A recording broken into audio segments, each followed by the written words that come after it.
yellowish orange. Some of them are you'll notice the red lights on the bottoms of them. And so they're out there, folks. And they're getting to be numerous. There's getting to be more and more and more of them.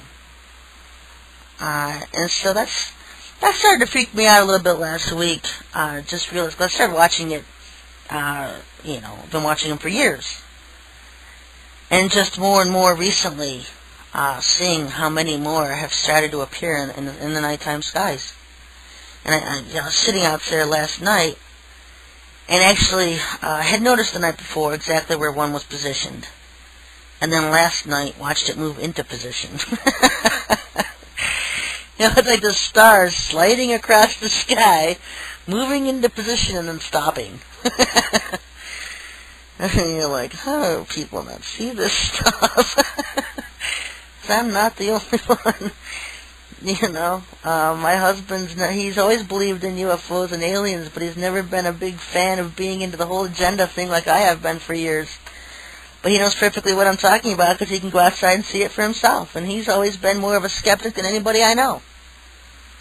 But when it comes to that, because I know there's a lot of you just have to see it with your own eyes to believe it. That's how he is. And he's seen it to believe it.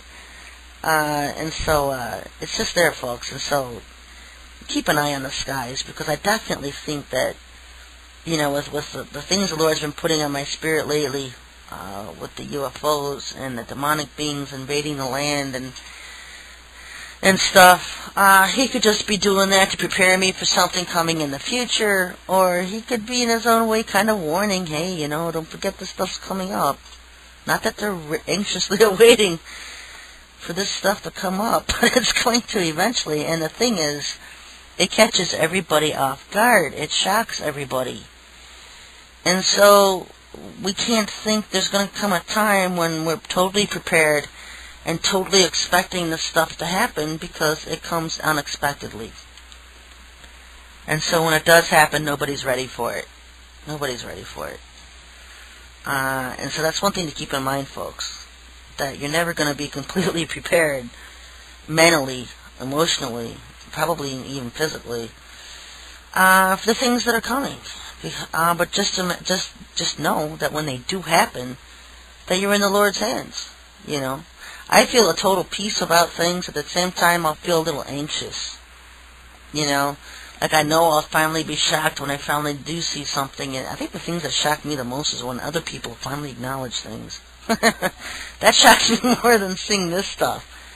Because I get tired of this stuff. I just, I'm so over it now. It's been 10 years and counting now. And so there's really nothing that's going to shock me except for it to finally just start beginning, And I know every day more and more people are waking up. And that's why I leave the information on my website. I don't take it off. I just keep adding on to it. And I just leave it there because, nobody else has the kind of information I have on my website. There's a lot of copycats and a lot of mimic websites. When the watcherfiles.com first went up, there was only 2 other websites on the internet that even dealt with aliens. And so this tells you how far the internet's come, because now there's tons of websites on aliens. But they're just mimics and copycats of everybody else's info. And so that's why I just keep mine up. I'm one of the originals, and I'm proud of that. It's been one of my most fun sites to run, thewatcherfiles.com. Another one being SherryShriner.com, because I put a lot of information on there on previous books, the Nag Hammadi Library, a lot of those books at the bottom of my website. And those are definitely books that are different and to read. It's different information, stuff you don't hear from the churches. And that's why I like it.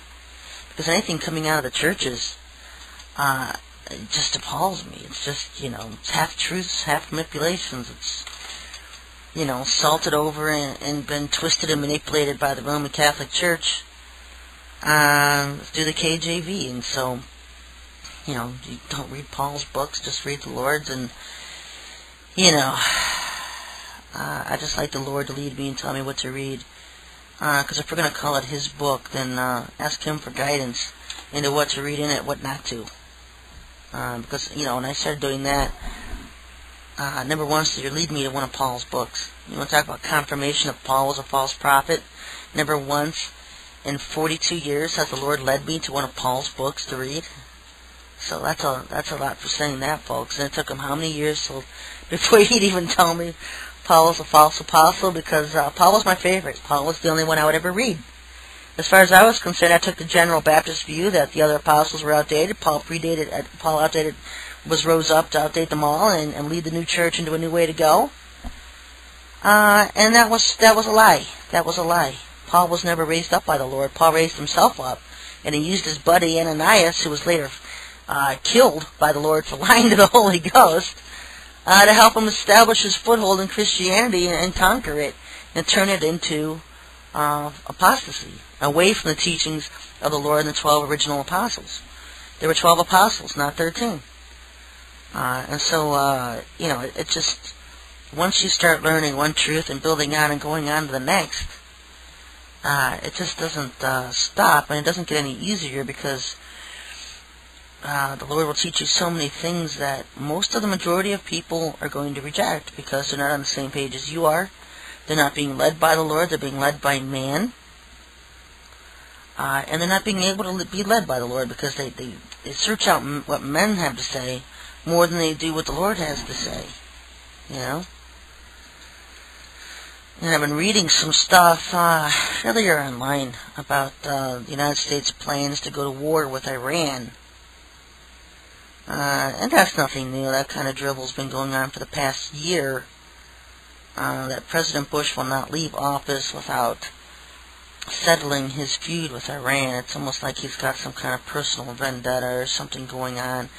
And it's basically because the leader of Iran, the same thing with Chavez in Venezuela, they don't want anything to do with his New World Order. They're not going to bend over for him. And so that's why he hates them, and that's why he goes after these countries, because, the United States calls themselves peacekeepers or whatever, peacekeepers. And we've been using our CIA, which is an arm of the Vatican's, for the last 40, 50 years, going into peaceful countries, overturning their governments, and installing New World Order pawns in the place of them. And so we've been doing it. That's why we were in so many 100 countries, 67 countries at one time we had troops in. And you don't hear about this stuff in the press. Only the ones who really cause a big stink about it, like Chavez and the guy in Nicaragua and Iran and Iraq, and these people that are saying, Bush, you can go to hell with your New World Order, we're not going to follow it. And these are the countries now that have his attention, because he's overtaken everybody else. People think the United States, years ago in the 1980s, when the Iranians would hold up signs, America the Great Satan, you're thinking, what do you know? How can you say that? And now in 2007, you're like, they weren't wrong at all, were they? America's definitely the foothold and the headquarters of Satan. And you look at this New World Order thing, and it's Satan's plan to bring the world under a new world where he rules, where aliens rule, where humans are just a byproduct of food for the aliens. This is the New World Order that he has planned for all of us. And so many Americans just asleep, and they can't understand exactly what this New World Order is. That's politics. They don't want to hear about it. They want to go back to their TVs and watch baseball.